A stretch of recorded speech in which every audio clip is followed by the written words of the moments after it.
নমস্কার বন্ধুরা, গরম মশলায় আপনাদের সবাইকে স্বাগত। আজকে ঘরে থাকা সাধারণ উপকরণ দিয়ে খুব তাড়াতাড়ি তৈরি করে নেওয়া যায় এমনই একটা নিরামিষ রেসিপি নিয়ে চলে এসেছি। আজকে ঘরে থাকা সাধারণ মশলায় কম উপকরণে এবং কম সময় সম্পূর্ণ নিরামিষ আলু কুমড়োর একটা রেসিপি নিয়ে চলে এসেছি। আলু কুমড়োর তরকারি বা আলু কুমড়োর ছক্কা আপনারা অনেকেই বানান, তবে আমি যেভাবে আজকে রেসিপিটা বানাবো এই রকমভাবে বানিয়ে দেখতে পারেন, টেস্টটা কিন্তু অন্য একটা মাত্রা পায়। তাহলে চলুন রেসিপিটা শুরু করি। নিয়ে নিয়েছি 400 গ্রাম মিষ্টি কুমড়ো।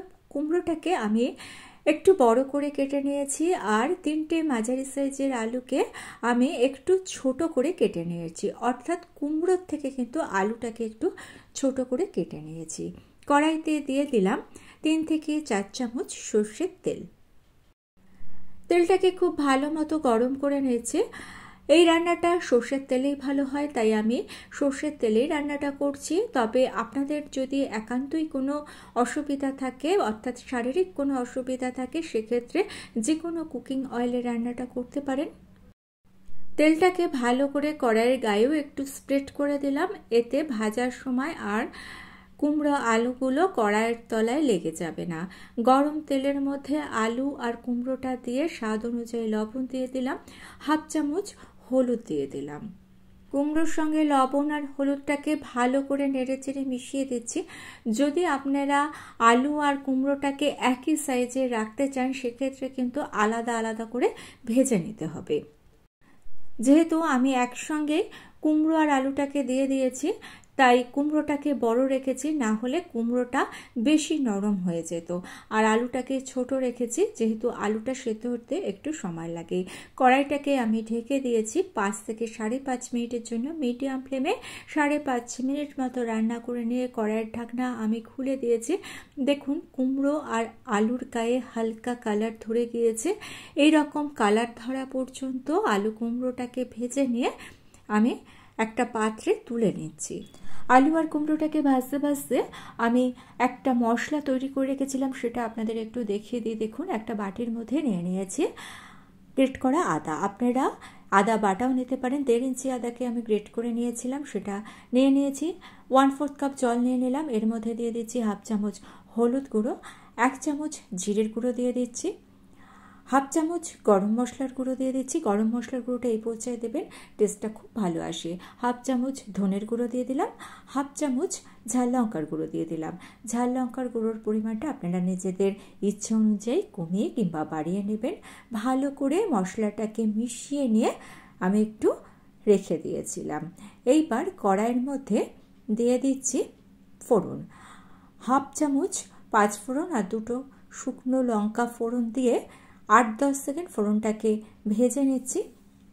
এই রান্নার আসল টেস্ট পেতে হলে এখানে 5 ফোড়নটাই ফোড়ন দেবেন, 5 ফোড়ন ছাড়া অন্য কোনো ফোড়ন এখানে দেবেন না। ফোড়নটাকে ভেজে নিয়ে এইবার আমি তৈরি করে রাখা মশলার মিশ্রণটা দিয়ে দিলাম। মশলাটাকে ভালো মতো কষে নেব। এখানে একটা কথা বলে রাখি, যদি হাতে আপনাদের একটু সময় থাকে, মশলা এইরকমভাবে তৈরি করে রেখে দেবেন, তাহলে এর মধ্যে বাটা মশলার একটা এফেক্ট চলে আসে। 2-2.5 মিনিট মশলাটাকে একটু কষে নিয়ে এর মধ্যে দিয়ে দিলাম কিছুটা ছোলাটাকে আগের দিন রাতে ভিজিয়ে রেখেছিলাম। কিছুটা মটরশুঁটি দিয়ে দিলাম। মটরশুঁটিটা ঘরে না থাকলে দেবেন না। কিছুটা কাজু বাদাম দিয়ে দিলাম। সমস্ত কিছুকে নেড়ে চেড়ে আবারও ভালো মতো কষে নিচ্ছি। যদি দেখেন মশলাটা শুকিয়ে শুকিয়ে আসছে, অল্প করে জল দেবেন আর মশলাটাকে কষে নেবেন। আমিও একটু জল দিয়ে দিলাম। এইবার এর মধ্যে ভেজে রাখা আলু আর কুমড়োটাকে আমি দিয়ে দিলাম। কুমড়ো যেহেতু খুব তাড়াতাড়ি নরম হয়ে যায় আর আলুটা ছোট করে কাটা হয়েছে, তাই রান্নাটা হতে কিন্তু বেশি সময় লাগে না, তবে একটু ভালো মতো কষে নেবেন। স্বাদ অনুযায়ী লবণ দিয়ে দিলাম। কষাটা যত ভালো হবে এই রান্নার টেস্ট ভালো হবে, তবে খুব বেশি সময় ধরে কষার প্রয়োজন নেই। মোটামুটি 4 থেকে 5 মিনিট কষে নিলেই যথেষ্ট। দেখুন, মিডিয়াম ফ্লেমে 4-5 মিনিট আমি কষে নিয়েছি। তেলের পরিমাণ এখানে খুবই কম ব্যবহার করেছি আমি, তাই তেলটা কিন্তু অতটা বোঝা যাচ্ছে না। তবে দেখুন, কষতে কষতে কড়াইয়ের তলায় মশলাটা এরকম লেগে আসছে। যখন দেখবেন মশলাটা এইরকম লেগে আসছে তখন মনে করবেন কষাটা ঠিকঠাক হয়েছে। এইবার এর মধ্যে আমি দিয়ে দিচ্ছি গরম জল। 2 কাপ গরম জল দিলাম, কারণ কুমড়ো আর আলুটা একটু সেদ্ধ হবে। রান্নায় সবসময় গরম জল ব্যবহার করার চেষ্টা করবেন, রান্না তাড়াতাড়ি হবে, রান্নার টেস্টও ভালো হবে। এইবার কড়াইটাকে আমি ঢেকে দিচ্ছি, ততক্ষণ রান্না করব যতক্ষণ না আলু আর কুমড়োটা প্রপারলি বয়েল হচ্ছে। দেখুন মোটামুটি 5 থেকে 5.5 মিনিট মতো মিডিয়াম ফ্লেমে রান্না করে কড়াইয়ের ঢাকনা আমি খুলে দিয়েছি। একটু চেক করে নিতে হবে। দেখুন কুমড়ো সুন্দরভাবে সেদ্ধ হয়ে গিয়েছে আর আলুটাও ভালো মতো সেদ্ধ হয়ে গিয়েছে। অ্যাকচুয়ালি ভাজতে ভাজতেই তো 70% মতো সেদ্ধ হয়ে যাচ্ছে, তারপর মশলার সঙ্গে কষে কষে আরও খানিকটা সেদ্ধ হয়ে যাচ্ছে। দিয়ে দিলাম 2 চামচ চিনি। এখানে কিন্তু আমি চিনির পরিমাণটা একটু বেশি দিয়েছি, কারণ কুমড়োর যে কোনো প্রিপারেশনে চিনি না দিলে কিন্তু ভালো লাগে না, অর্থাৎ রান্নাটা একটু মিষ্টি মিষ্টি হলেই ভালো লাগে। রান্নাটা একটু মাখা মাখা করব, তাই গ্রেভিটাকে একটু টানিয়ে নিচ্ছে। আমি এখানে যেহেতু শুকনো লঙ্কা ব্যবহার করেছি এবং শুকনো লঙ্কার গুঁড়োও ব্যবহার করেছি, তাই আলাদা করে আর কাঁচা লঙ্কা আমি ব্যবহার করছি না। ইচ্ছে হলে কিন্তু আপনারা কাঁচা লঙ্কা এখানে ব্যবহার করতে পারেন।